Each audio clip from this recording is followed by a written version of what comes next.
Hey folks, in this video I will guide you through how to optimize your Google Chrome browser for low memory usage. Google Chrome browser by default consumes a lot of amount of memory. So in that case, your PC could slow down if there are any other task which requires some more RAM.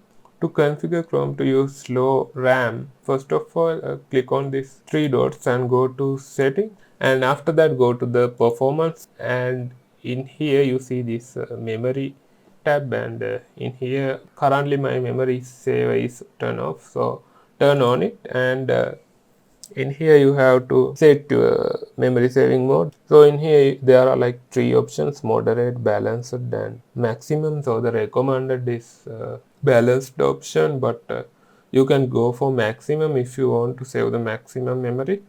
And after doing that, close your Chrome browser and reopen it again, and you will see like it will lower the memory usage. So that's how you can configure Google Chrome to use low memory on your PC. If you have any question, feel free to comment. I will get back to you. If you find this video helpful, make sure to subscribe and like the video.